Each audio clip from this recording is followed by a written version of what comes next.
They are trying to figure out who they are, what their life means now, how much trouble they're in, what possible life could mean, and they are finding their children and their previous lives much harder to just leave behind than they imagined it would be. So that's pretty much where they are. My vampires, I never call them that. Sun hurts, doesn't burn them or anything. There's no staking. They certainly don't sparkle. Um, so that's pretty much where I'll leave it. Natalie is very much the realist, the darker and broodier of the two. Sophie is the free spirit, seemingly the better adjusted, or starting to adjust to the new reality of their lives.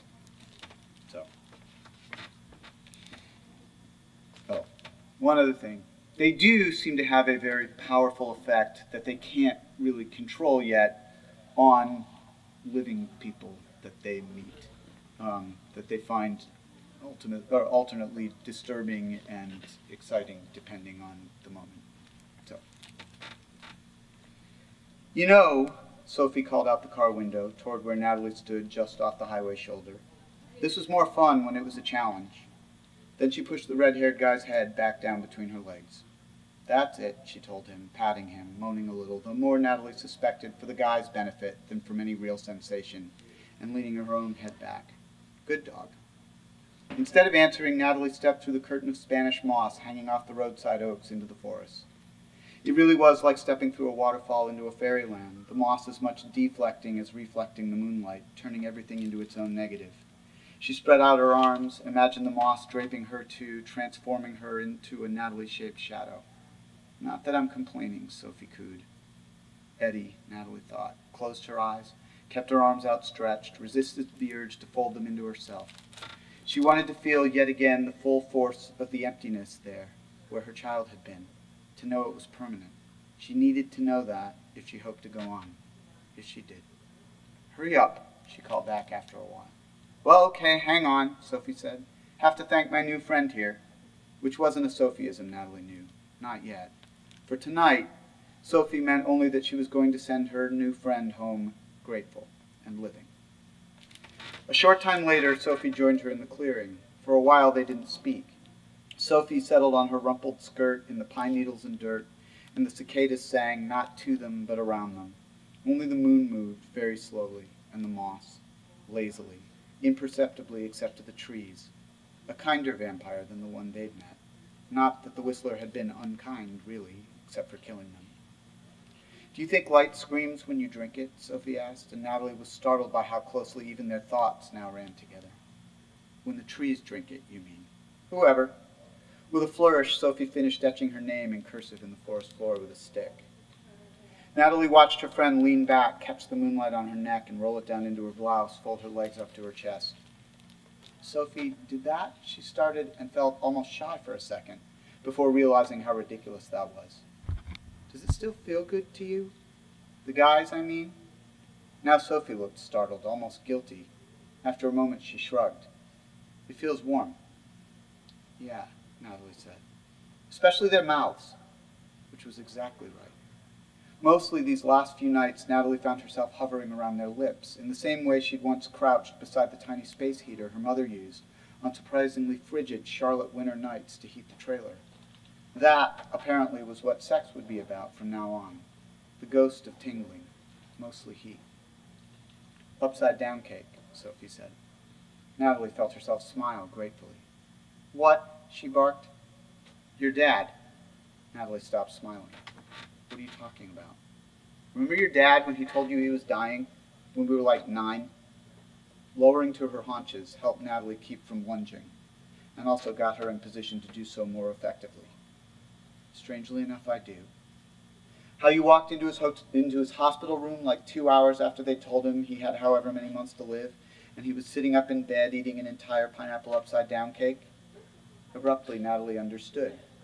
The coiling in her legs loosened and her shoulders relaxed. You always said he looked so happy, Sophie said. It was true, and it stayed true for weeks. He'd eaten half a cake a day, bought himself a 25-foot headphone extension cord and spent the entire night, while his wife and daughter slept, rocking around their little rented house, blasting Paralyzed and Time Has Come Today into his brain. Audio morphine, he'd said, over bowls of Super Sugar Crisp every morning, grinning. That had continued until the cake and the crisp stopped tasting good, started coming back up, until the music itself sickened him with longing for things he wasn't going to be around to hear or feel, things he'd never help his daughter learn to hear or feel. Was that what these past 2 weeks had been? Hers and Sophie's pineapple upside down days? You know what he said he was happiest about? Natalie murmured, putting her cold hand to the warm earth, which would never again be warm enough. Seeing my grinning, gorgeous face at your side every day? Natalie closed her eyes. He said he'd lived his whole life scared of what was going to get him, ever since he was a little kid. He wasn't ever afraid of being dead, just how he was going to get there. When she opened her eyes, Sophie was crouching over her scrawled name, staring down into it as though reading tea leaves. Know what's going to get us, Nat? Her sudden grin dazzled in that dim place, as though she'd dragged the moon right down into the clearing with them. Nothing. Ever. Then she leapt to her feet and whooped. She waited until they were back in the car with the engine running before she said, for the 1000th time since they'd left Charlotte, but the first time this night, "Let's call home. Let's call the kids." Until that second, for the first time in days, Natalie had started to feel pretty good. Like she really had had a past. A mom and dad and home and memory. Like she really was still someone, even if she wasn't who she'd been. But now the feeling fell away, like a fallen leaf she'd tried tacking to a dead branch. "No," she said. "Come on." Sophie turned in her seat, started to touch Natalie's hand, but decided not to. "Come on. I miss my Roo." That's what Sophie calls her baby, like Kanga Ann. "You know we're going to, sooner or later." "No."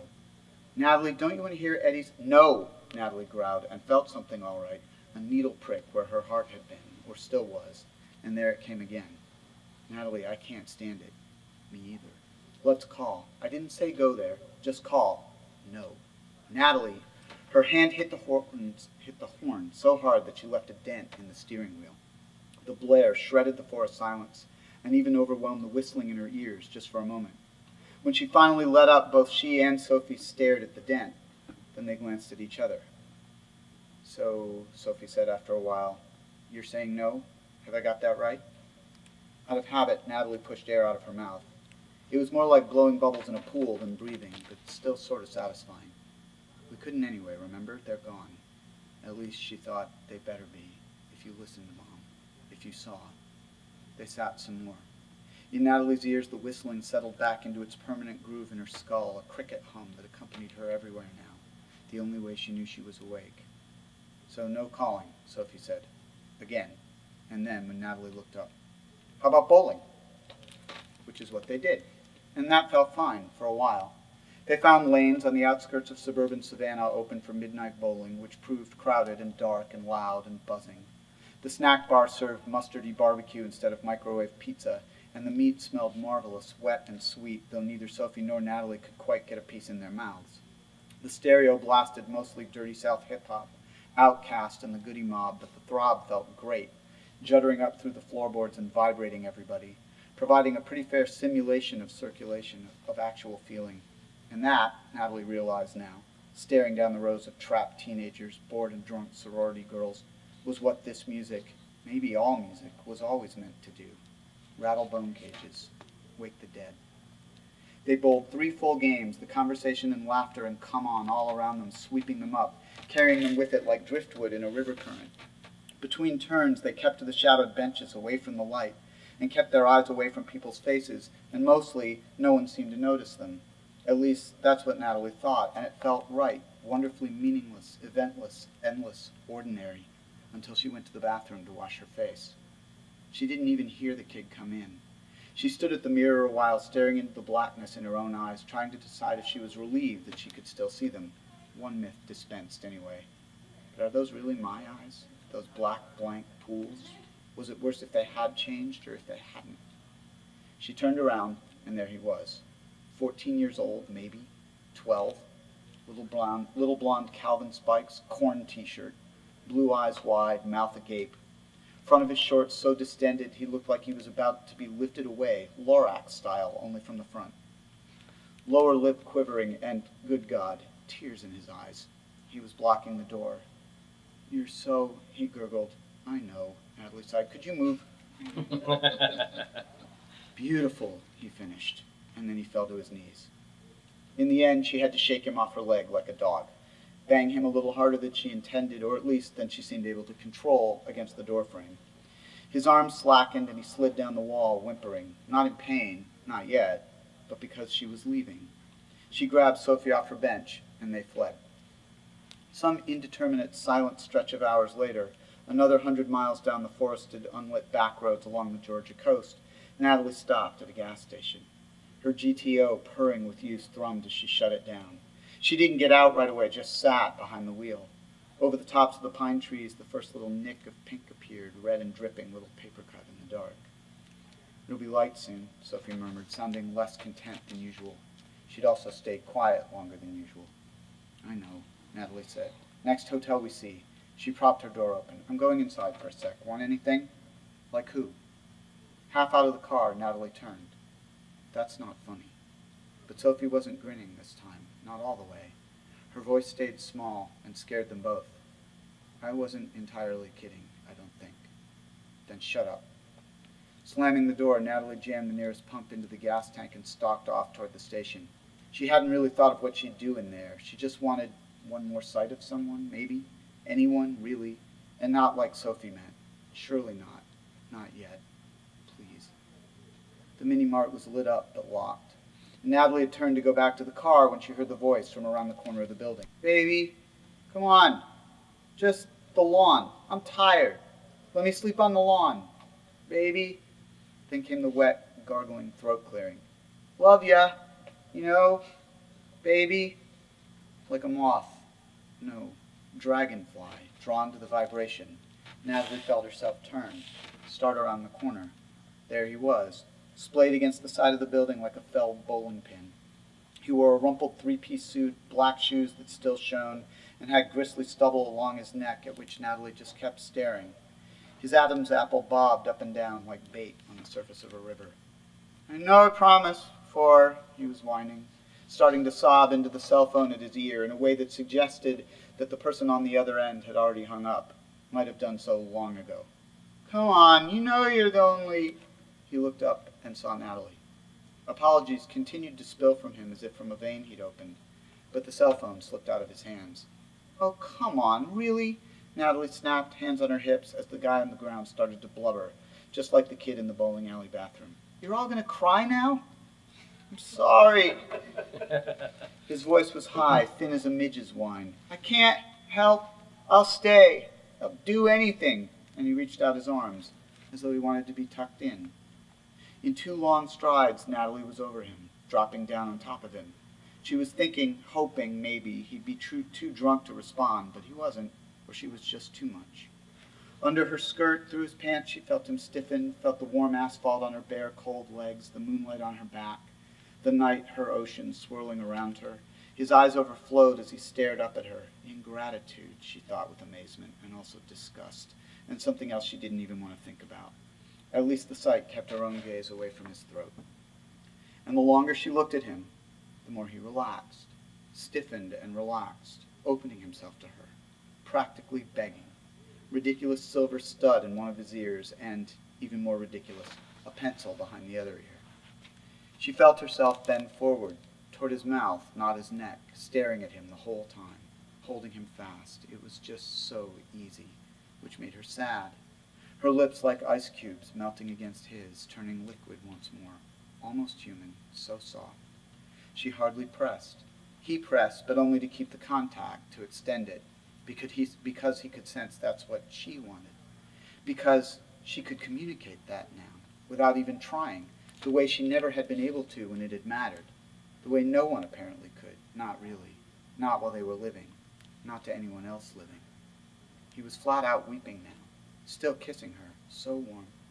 She lifted herself up just an inch, stared into him, saw him in there, scared little liar, though not scared enough. Chuck Berry in her ears over the whistling, calling his little Marie in Memphis, Tennessee. Little Eddie in her heart, the ghost of his weight in her arms, never to rest there again. Her grip tightened on the arms underneath hers. She stared at the Adam's apple, at this pathetic guy's furiously blinking eyes, willing them to stillness. They stilled. She kissed him once more. "There," she said. "You've had what you were looking for now. There's nothing else. I promise. I should know. Go home." She stood up. He lay frozen. On impulse, without any clear reason, she bent forward again and took his cell phone. Then she started back toward her car.